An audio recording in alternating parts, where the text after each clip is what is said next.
L'homme blanc, c'est celui par rapport auquel, par rapport à qui l'homme africain se détermine dans tout ce qu'il fait. Quand l'homme africain dort, il est hanté par le fantôme du blanc. Quand il rêve, il est habité par le cauchemar du blanc. Quand il se réveille, il est poursuivi par les démons du blanc. Donc l'homme noir est hanté par le blanc. Le blanc est son obsession. Et il s'agit de double de lui-même. Le blanc est l'autre lui-même qui correspond à son idéal refoulé.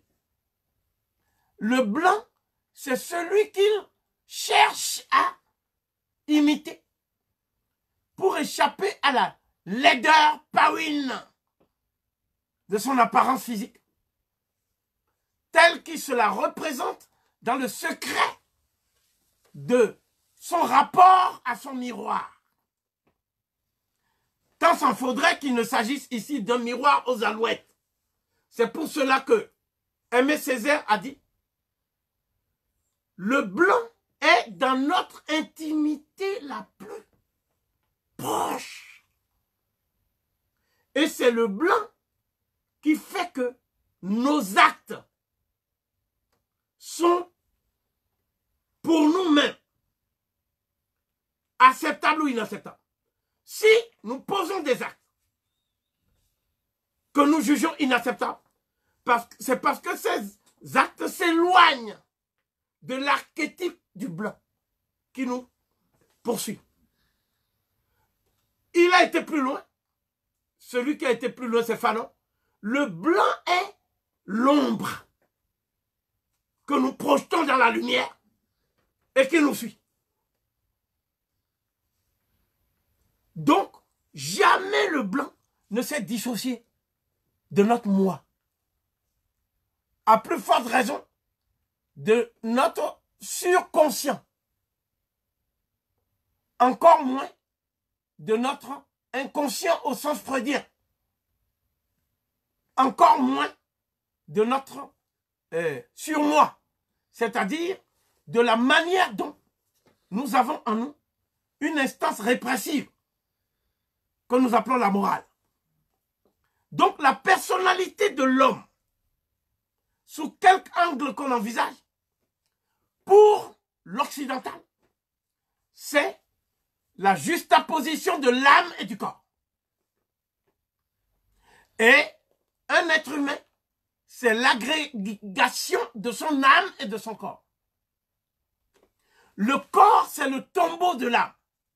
Soma, au sens platonicien. C'est le tombeau de l'âme. Et l'âme, c'est ce qui fait que le corps est animé. Lorsque l'âme ne commande pas au corps, le corps devient la proie des termites. La proie de tous les êtres telluriques qui ne vivent que de la chair. Si ce n'est la proie des vautours. Donc en fait, notre corps n'est rien. Notre corps n'est rien d'autre qu'une machine en décomposition. Lorsque vous avez une telle perception de votre corps, vous ne pouvez pas avoir une image positive de vous-même. Parce que l'image que vous avez de vous-même, c'est celle de l'apparence de ce corps, qui est pour vous une prison de votre âme. Mais l'âme, c'est quoi? Parce qu'il va de soi que lorsqu'on on procède au dépeçage clinique d'un corps humain, on ne voit jamais l'âme. Donc l'âme est une entité fantomatique que l'Européen associe au souffle et à la respiration. Anémos, c'est la respiration. Donc un animal, c'est de la chair qui s'anime et respire en s'animant. C'est ça un animal. Pour l'Africain, l'homme est d'abord une énergie. Et cette énergie s'appelle Ra. C'est donc cette énergie qui devient le Ka qui capte Ra. Le Ka, les deux mains levées, la force vitale transcendante, qui nous élève du stade de l'animal au sens occidental, c'est-à-dire la carapace de la chair, vers le monde divin. Et cette élévation, dans tous les sens du mot, n'est pas ambiguë. Parce que ça veut dire que pour éduquer quelqu'un, c'est le même mot. C'est l'élever. Élever quelqu'un. Mais l'occidental, il sait que le sens de la vie, si sens il y a, c'est de jouir en utilisant son corps.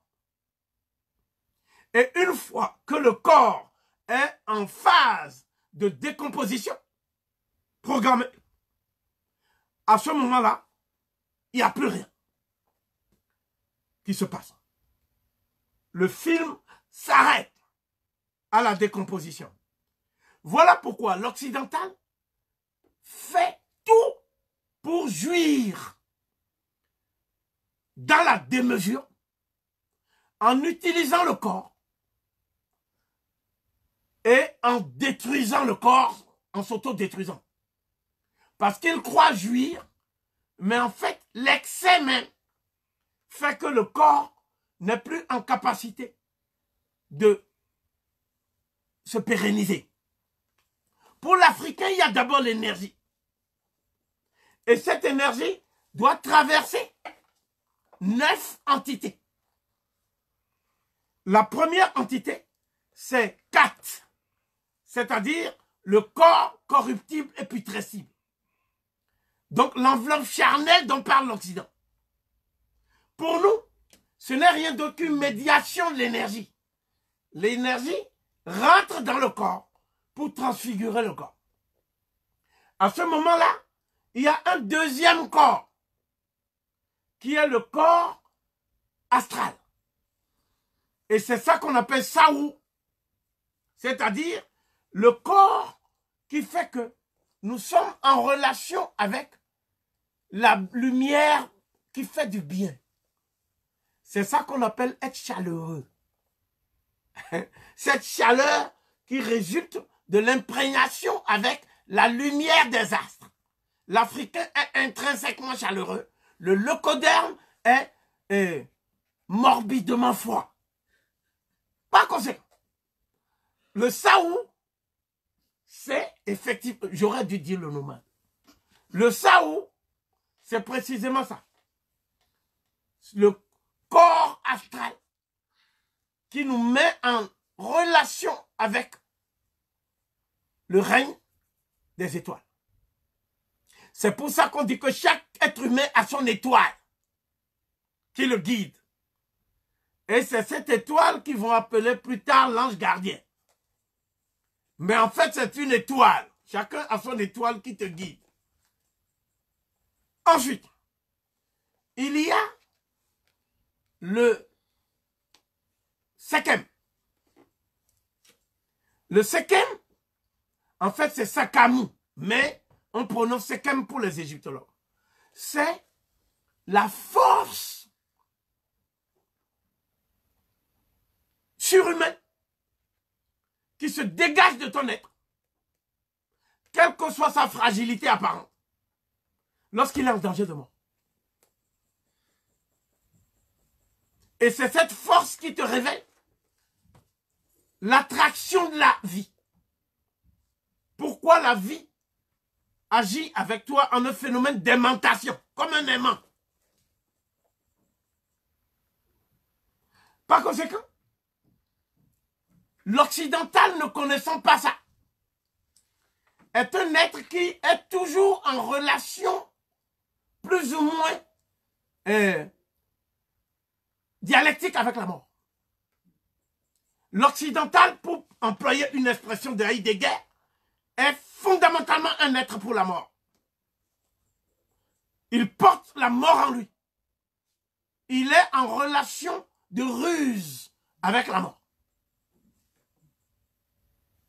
Et il est même, comme vous le voyez souvent, monté en haut pour faire des cascades, faire des trucs bizarres pour essayer de défier la raison. Et il cherche partout, même là où il n'y a rien à trouver. Donc, il appelle ça l'instinct de mort. Le Sekem, ce n'est pas de cet ordre. Le Sekem, c'est ce qui te révèle la puissance de ta force vitale lorsque tu es confronté à un danger imminent ou immédiat. Ensuite, il y a le shoot. C'est l'ombre. L'ombre, c'est tout simplement la projection enténébrée de ton corps, mais à travers lequel quelqu'un qui a des pratiques maléfiques peut prendre possession de ton cas. Car ton cas est dans ton ombre. Et ça, on dit, lorsque quelqu'un est face dans un monde où il y a des esprits sétiens qui rôdent, il ne faut pas que son ombre soit à portée des esprits maléfiques. Voilà pourquoi l'ombre du roi ne doit jamais se procher, parce qu'il a le chasse-mouche, Nekaka, qui lui permet de chasser les esprits maléfiques. Il y a le cas qui est pour moi le centre des missions de la caractérologie de l'être. C'est la force vitale transcendante qui élève l'homme vers la divinité. C'est-à-dire qui lui permet de capturer l'énergie divine de Ra. Ensuite, il y a le bas. Le bas, c'est un oiseau qui a la tête de l'homme qui est là, qui a la tête de Kovi, mais qui a le corps d'un oiseau. Et donc, c'est la partie de l'énergie qui s'échappe du corps pour aller chercher l'oxygénation. Lorsque le corps étouffe les entités spirituelles, et il vient rafraîchir ensuite le corps, tel un ventilateur. Voilà pourquoi dans les rites d'Anubis, on insiste beaucoup sur la ventilation de la momie. Je n'entrerai pas dans tous les détails. Ensuite, il y a le Ak. Aku. C'est l'ibis à crête que Gardiner appelle ibis comata. Comatibis comata. Nous sommes dans la section G25, dans la nomenclature de la grammaire de Gardiner. Et donc cet oiseau-là, on ne le trouve qu'en Zambie. Et cet oiseau, c'est l'oiseau qui permet à l'être humain de fusionner avec la lumière. Donc la résurrection. Il y a deux types de résurrection. Il y a la résurrection de l'âme et la résurrection du corps. Donc, la résurrection du corps, c'est le stade ultime de la momification. C'est ça qu'on appelle donc Ankh Iker Enra. C'est-à-dire devenir un Ak Iker Enra, ça veut dire devenir un esprit lumineux de Ra. Ensuite, il y a le Ren, c'est-à-dire le nom caché, qui est la formule condensée qui dit quel type d'être tu es et quelle mission tu es venu accomplir sur terre, à ton propre insu. Ce nom n'est révélé qu'au cours des initiations royales dont nous parle avec beaucoup de preuves Oscar Poufouma, un égyptologue camerounais auquel je rends hommage, qui a écrit l'histoire culturelle de l'Afrique noire et aussi l'harmonie du monde. Autant d'ouvrages qui sont ici même. Donc, lorsque toutes ces entités sont en interaction avec Ra, on appelle ça l'harmonie. C'est-à-dire, c'est l'interaction de toutes ces entités que je viens d'énumérer qui permet d'être en harmonie avec sa personnalité, son être. D'être en harmonie avec les autres soi-même, que vous appelez votre sœur de cœur, par conséquent votre épouse, votre mère, qui est en fait la déesse Nout projetée dans un corps, votre père, qui est en fait votre oncle maternel, le père géniteur étant tout simplement quelqu'un qui transmet la semence. Mais ce n'est pas lui qui détermine la connaissance intrinsèque et initiatique de l'être. Et donc, tous ces faits nous montrent qu'on ne peut pas étudier la psychologie de l'homme africain à partir de la psychanalyse de Freud ou à partir de la psychiatrie de Charcot ou encore moins à travers ce qu'on appelle l'étude de l'égo-histoire, c'est-à-dire le parcours vécu de mon moi.